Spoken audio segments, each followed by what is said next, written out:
يا رب أسألك التقى في كل حال. السلام علیکم ورحمۃ اللہ وبرکاتہ۔ ایک شخص جو روزانہ گناہ کبیرہ کا مرتکب ہوتا ہے اور پھر توبہ کر لیتا ہے، پھر نفس سے مجبور ہو جاتا ہے، پھر گناہ کا ارتکاب کرتا ہے، تو اس حوالے سے بھائی نے پوچھا ہے۔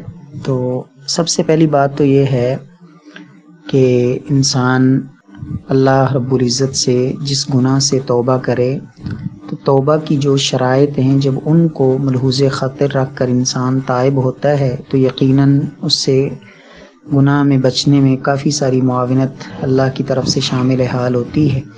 سب سے پہلے یہ ہے کہ انسان اپنے گناہ میں، توبہ میں اخلاص کا معنی ہوتا ہے کہ اللہ رب العزت کو راضی کرنے کے لیے انسان گناہ سے توبہ کرے۔ دوسری بات یہ ہے کہ اپنے اس گناہ پہ نادم ہو، پشیمان ہو، شرمندہ ہو۔ اور تیسری بات یہ ہے کہ انسان دوبارہ نہ کرنے کا پختہ ارادہ اور عزم کرے۔ اور چوتھی بات یہ ہے کہ انسان اس گناہ کا اگر تعلق حقوق العباد کے ساتھ ہے تو جس کا حق ہے اس کو بھی وہ حق ادا کرے اور اس سے بھی معافی مانگے۔ تو یہ تو طریقہ کار ہے، اور اس میں 2 رکعت اگر نماز پڑھ کر وہ اللہ رب العزت سے معافی مانگتا ہے تو یہ زیادہ بہتر ہے۔ دوسری بات یہ ہے کہ انسان جب اس طرح کے گناہ کا شکار ہے، اپنے نفس کے ہاتھوں مجبور ہے، زنا وغیرہ میں، تو نبی صلی اللہ علیہ وسلم کے پاس بھی ایک شخص آیا تھا جس نے کہا تھا یا رسول اللہ صلی اللہ علیہ وسلم میں زنا نہیں چھوڑ سکتا۔ تو آپ صلی اللہ علیہ وسلم نے جو طریقہ اختیار کیا تھا، سب سے پہلے آپ نے اس کو اس کے جو عزیز اور قریبی رشتہ داریاں ہوتی ہیں ان کی یاد دہانی کروا کے آپ نے اس کو فرمایا اتحبہ لامک، مجھے یہ بتاؤ کہ کیا تم اس فعل کو اپنی والدہ کے لیے پسند کرتے ہو؟ تو اس نوجوان نے کہا کہ نہیں۔ آپ نے پھر کہا کیا تم اپنی بہن کے لیے اسے پسند کرتے ہو؟ اس نے کہا نہیں۔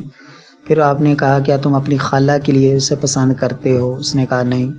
تو آپ نے یہ قریبی رشتے جو تھے یہ گنوائے، اور اس کے بعد پھر نبی صلی اللہ علیہ وسلم نے فرمایا کہ لوگ بھی اپنی ماؤں، بہنوں، بیٹیوں، خالاؤں اور پھوپھیوں کے لیے اسے کبھی بھی پسند نہیں کرتے۔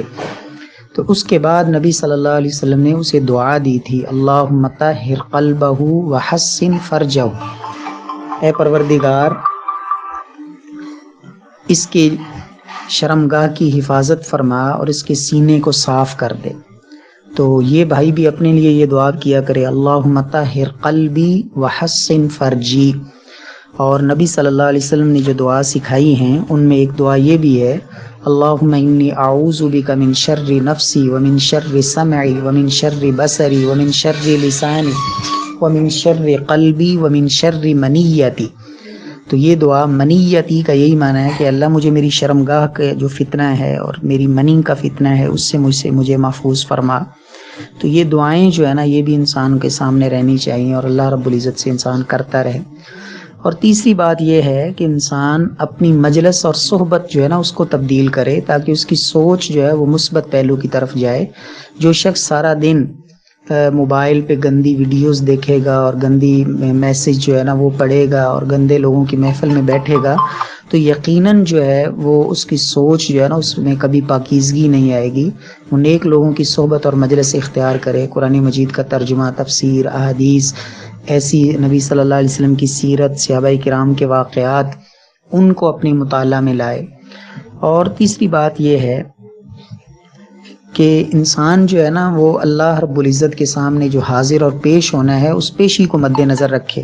قرآن مجید میں اللہ تعالیٰ نے مختلف جگہ پر جو اس حوالے سے فرمایا ہے وَبَدَا لَهُم مِّنَ اللَّهِ مَا لَمْ يَكُونُوا يَحْتَسِبُونَ، کہ ان کے سامنے قیامت والے دن وہ کچھ ظاہر ہو جائے گا جس کے بارے میں انہوں نے کبھی سوچا بھی نہیں ہوگا۔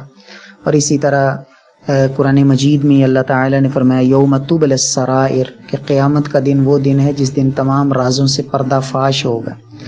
اور انسان اس بات کو یاد رکھے کہ جس رب العالمین کے سامنے میں نے پیش ہونا ہے وہ لطیف بھی ہے، خبیر بھی ہے، وہ ایک ایک ذرہ اور ایک ایک لمحے سے واقف اور باخبر ہے۔ اور انسان اس بات کو مد نظر رکھے کہ اللہ رب العزت اس بات پہ قادر ہے کہ میں جب گناہ کرتا ہوں تو وہ زمین کو پھاڑ دے اور مجھے زمین میں دھنسا دے۔ اور اللہ رب العزت کی میرے اوپر گرفت آ جائے، اگر اسی حالت میں مجھے موت آ جائے تو قیامت والے دن میں اللہ رب العزت کے سامنے کس منہ سے کھڑا ہوں گا؟ اسی حالت میں اٹھوں گا تو اللہ رب العزت کے سامنے کس منہ سے جاؤں گا؟ ان چیزوں کو مد نظر رکھے اور اپنی موت کو یاد رکھے۔ نبی صلی اللہ علیہ وسلم کا فرمان بھی ہے، اکثر و ذکر حادم اللذات الموت، یہ لذات کو توڑ دینے والی جو ہے اس موت کو کثرت سے یاد کیا کرو۔ اور پھر آخری بات یہ عرض کر دیتا ہوں کہ قیامت والے دن انسان کی زبان پہ مور لگ جائے گی اور انسان کا یہ اعضاء انگ انگ بول کر اس کے بارے میں گواہی دے گا۔ انسان کے ہاتھ بتائیں گے، اس کی آنکھیں بتائیں گی، اس کے کان بتائیں گے۔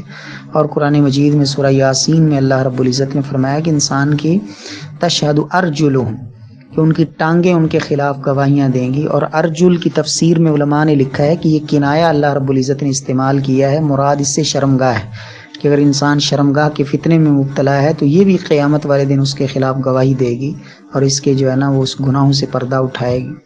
تو ان چیزوں کو انسان جو ہے اگر زندگی میں اختیار کرے اور ان چیزوں کو یاد رکھے تو امید ہے اللہ رب العزت اسے گناہ سے بچنے کی توفیق نصیب فرمائیں گے۔ اللہ رب العزت اس بھائی کی عزت کی حفاظت فرمائے اور اس کو اس گناہ سے ہمیشہ کے لیے تائب ہونے کی توفیق نصیب فرمائے۔ السلام علیکم ورحمۃ اللہ وبرکاتہ۔